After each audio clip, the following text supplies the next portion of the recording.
Selamat siang pemirsa Dakwah Pos News dimanapun berada. Senang sekali saya Sri Wulandari dapat hadir untuk Anda dengan sejumlah berita terbaru dan menarik. Di antaranya, DKM Al-Barakah Cibirubit mengadakan pengajian untuk anak-anak. Serta sejumlah berita menarik lainnya bersama saya Sri Wulandari, berikut informasi selengkapnya. Dalam upaya menciptakan generasi Qur'ani dan cinta Nabi, DKM Al-Barakah Cibirubit menyelenggarakan pengajian bagi anak-anak. Pengajian ini diisi dengan mempelajari Al-Quran dan juga hafalkan hadis.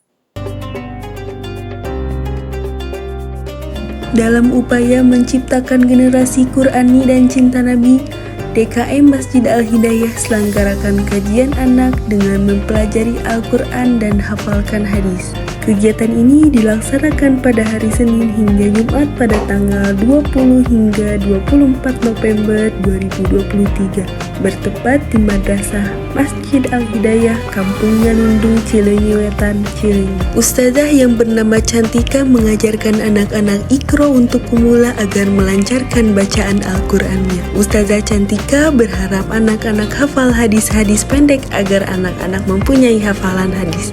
Kegiatan ini diisi dengan membaca Iqra, menulis hadis, menghafalkan hadis, dan menyetorkannya kepada ustazah. Kajian anak ini diikuti oleh anak-anak kelas 1 SD hingga kelas 6 SD. Syarani Kasipa melaporkan untuk Dakwah Pos TV. Pemirsa, DKM Al-Muhajir mengadakan majelis talim bahas materi fikih mengenai hal-hal pembatal wudhu dengan Ustaz Ojim sebagai narasumber. Ustaz Ojim MAG membahas hal yang dapat membatalkan wudhu di Masjid Al-Muhajir pada 19 November 2023. Beliau menjelaskan bahwa terdapat 6 hal yang dapat membatalkan wudhu. Di antaranya, keluarnya najis seperti urin atau kotoran, hilangnya akal atau kesadaran, tidur yang sangat lelap, sentuhan langsung tangan dengan kemaluan tanpa penghalang, hubungan intim suami istri, keluarnya mani baik karena hubungan suami istri atau mimpi basah. Selain itu, apabila seseorang ragu akan kesohihan sholatnya, hal yang utama menjaga wudhunya dengan benar, karena hal tersebut menjadi penentu akan kesohihan sholat. Saat yang seperti itu yang mana sebelumnya Bapak punya wudhu itu tidak membatalkan wudhu. Jadi kembali kepada asalnya punya wudhu, maka yakini saat itu kita punya wudhu, walaupun dirasa perasaan ada yang membatalkan tadi perasaan yang keluar tadi wudhu merasa keluar tadi bisa seperti ini tidak membatalkan dalam arti kembali kepada awalnya kita yakin ya. Jadi keraguan dalam Islam itu harus dihilangkan. Ya mandiri buka ila mandiri. Pokoknya keraguan itu harus dihilang. Itu ragu gitu maksudnya. Kembali kepada keyakinan. Yakin. Sutia Sukmawati Ramli melaporkan untuk Dakwah Pos TV.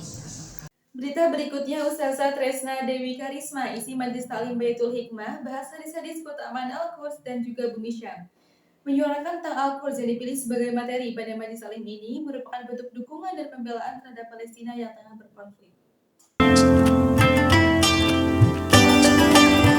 Ustazah Tresna Dewi Karisma SIKOM mengatakan bahwa di tengah konflik Palestina yang tengah terjadi, maka speak up atau menyuarakan tentang bumi Al-Quds adalah salah satu bentuk dukungan dan keberpihakan. Berdasarkan hal tersebut, maka ia memilih tema kajian mengenai hadis-hadis keutamaan bumi Al-Quds. Hal itu disampaikannya pada Majelis Ta'lim Ibu-Ibu Baitul Hikmah yang diadakan di Masjid Baitul Hikmah Cipadung pada Selasa 14 November 2023.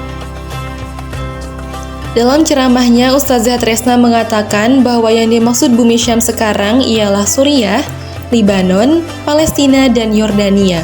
Bumi tersebut menjadi tanah yang diberkati hingga hari kiamat. Beberapa hadis yang disampaikan pada majelis ini diantaranya ialah mengenai keutamaan melakukan sholat di 3 masjid yang disebutkan oleh Rasul. Salah satunya ialah Masjidil Aqsa di Palestina. Berdasarkan hadis tersebut, Ustazah Tresna mengatakan bahwa sholat di Masjidil Aqsa pahalanya sama seperti 500 kali sholat di masjid biasa. Ia mengatakan bahwa dengan disebutkannya Masjidil Aqsa oleh Rasul, maka berarti ia memiliki kedudukan yang utama dan penting bagi umat Islam. Sama seperti dua masjid lain yang disebutkan Rasul dalam hadisnya, yaitu Masjidil Haram di Mekah dan Masjid Nabawi di Madinah. Kemudian hadis lainnya ialah hadis riwayat At-Tirmizi mengenai para malaikat yang mengepakkan sayap untuk menaungi negeri Syam. Ustazah Tresna mengatakan bahwa maksud mengepakkan sayap pada hadis tersebut ialah Allah senantiasa menaungi dan memberi pertolongan pada negeri Syam. Sebagai penutup, Ustazah Tresna menyampaikan kepada para jamaah keharusan memberikan dukungan pada saudara muslim yang tengah berkonflik di tanah yang dimuliakan Allah, yaitu tanah Palestina, bumi Syam. Oke, dari sisi pembelaan secara misalnya kita punya apa yang bisa kita lakukan, apa terus pembelaan misalnya ya, kemudian kalau mampu donasi. Pemirsa, DKM Alam Manah selenggarakan pengajian bagi anak-anak. Ustaz Hafiz selaku Ketua DKM berharap pengajian ini akan dapat menanamkan nilai-nilai keislaman dan juga akhlakul karimah pada anak-anak. DKM Al-Amanah mengadakan pengajian rutinan. Masjid Al-Amanah yang berada di Jalan Sinetrang 1, Kelurahan Cisurupan, Kecamatan Cibiru, Kota Bandung, mengadakan pengajian rutinan anak-anak.